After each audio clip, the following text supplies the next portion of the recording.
Welcome back to From the Region with Richard Giragosian. In association with the Arachin AM news agency, we present a weekly video show analyzing and assessing recent developments in Armenia and the broader region. This is the second show in our series. In this program, we will focus on recent developments over the past week, but also assessing the real likelihood of war returning over Nagorno-Karabakh, and more specifically, the threat of war from Azerbaijan. But first, this past week, the Turkish Prime Minister, Erdogan, visited Baku. Interestingly, it was his second official visit outside of Turkey since winning the election in June. The Turkish Prime Minister went to Baku after a controversial visit to the occupied Northern Republic of Cyprus. But now in Baku, what was most interesting was the Turkish Prime Minister and the Armenian President, Sargsyan, engaged in a war of words. While in Baku, the Turkish Prime Minister specifically attacked and condemned a speech by Armenian President Sargsyan. But let's look at this more in depth, because what was interesting was the Armenian president met with a group of Armenian students, both from within Armenia and the diaspora, at a conference in Sakatsor.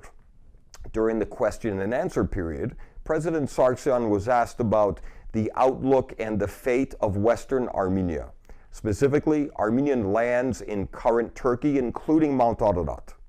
President Sargsyan had a very interesting answer.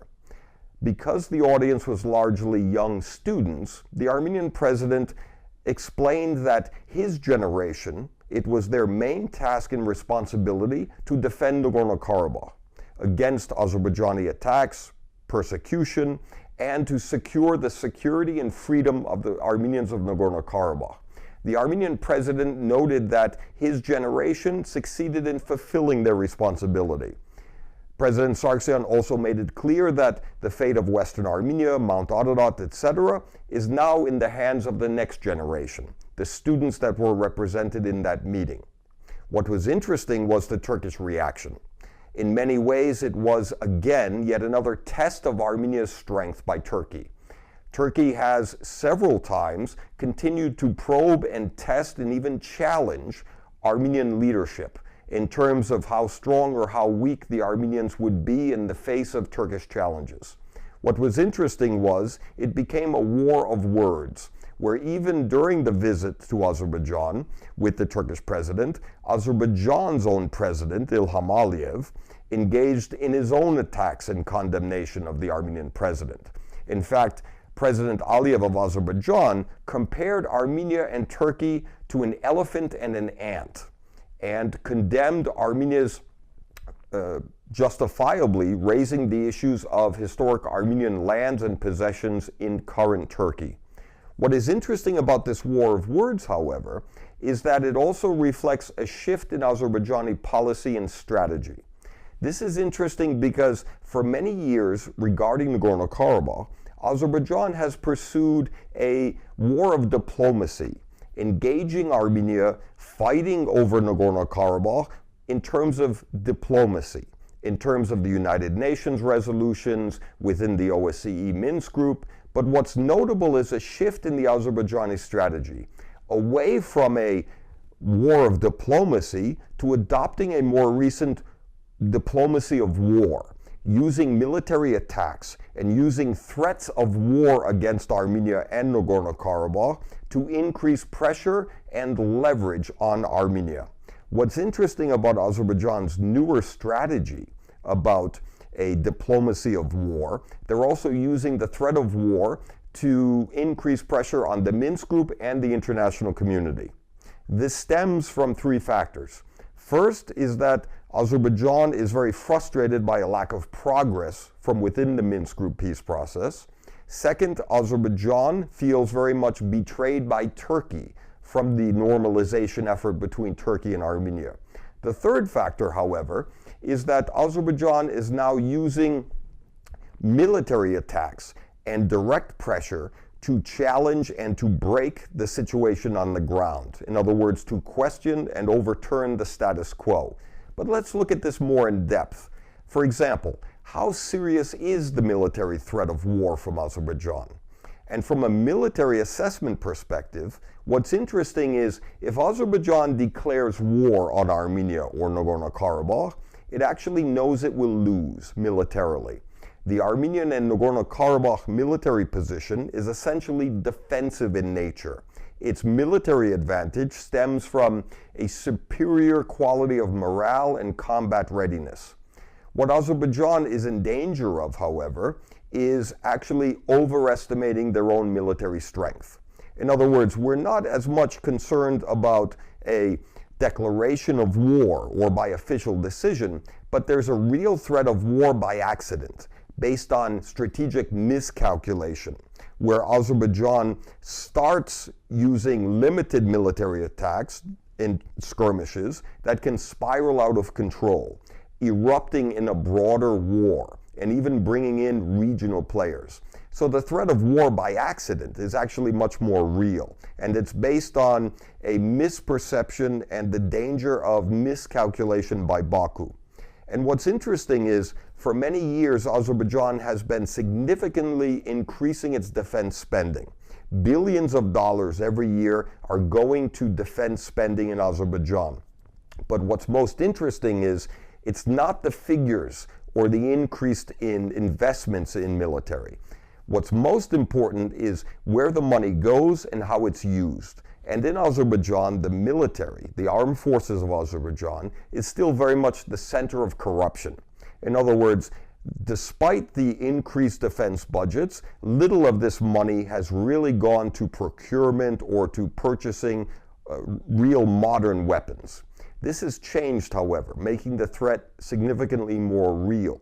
Over the past 2 years, Azerbaijan has been acquiring and buying offensive weapons, and although there is corruption still, it has devoted a significant percentage to acquiring military force and threatening Armenia and Nagorno-Karabakh.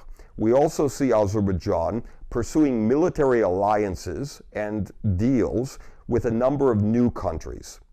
Many years it was involved in corruption regarding purchasing weapons from the Ukraine, Belarus. What we see more recently, however, is Azerbaijan is pursuing military ties beyond just Turkey, but including with South Africa, Pakistan, and most recently Jordan and Israel. What this also means is that Azerbaijan is becoming ever more the only threat to regional security and stability, especially whereas Armenia is the only country in the region contributing to regional security and stability. What we also see is an increase in the amount of arms going to Azerbaijan from the Russian Federation. And what this demonstrates, both in terms of the threat from Azerbaijan as well as the war of words between Azerbaijan and Turkey against Armenia, is that in many ways Turkey only respects Armenia when Armenia is strong and firm.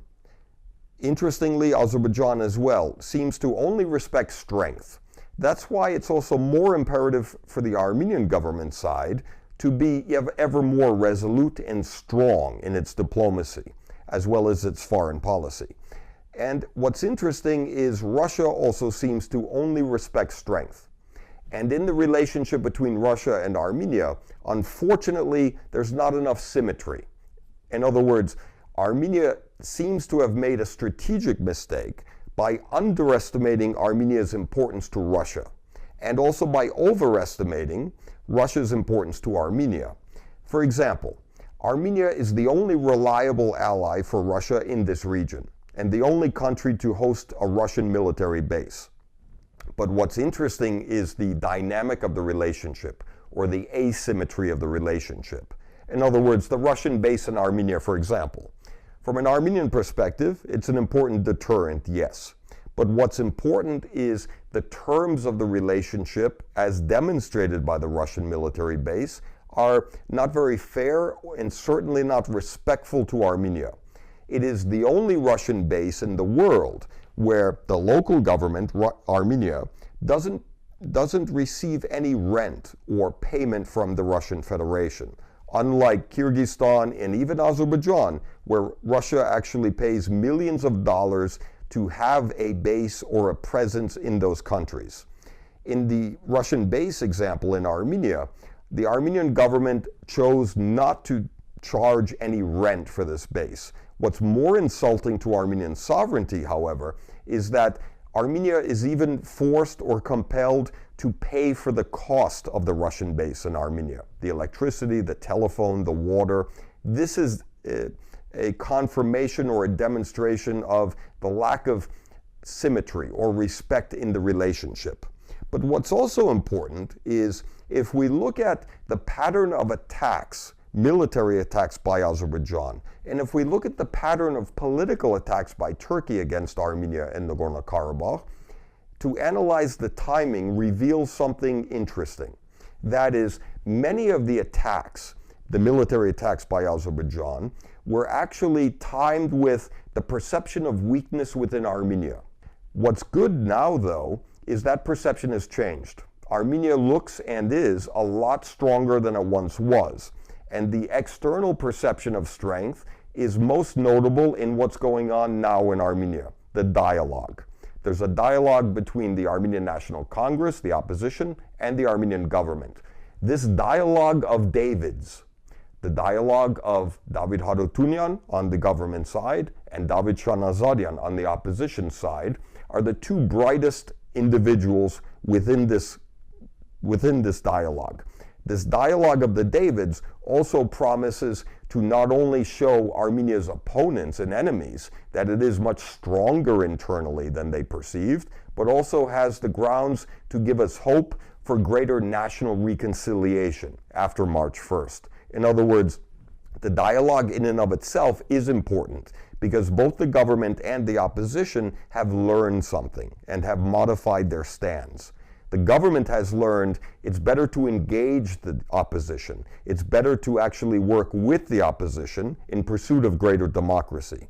The opposition, however, has also learned it's better to attack the government and argue with the government constructively over policies, not over personalities. So this was a general review of the latest week's developments. And please join us next week for From the Region with Richard Giragosian, in cooperation with the Armenian AM news agency, and we hope to see you next week. Thank you.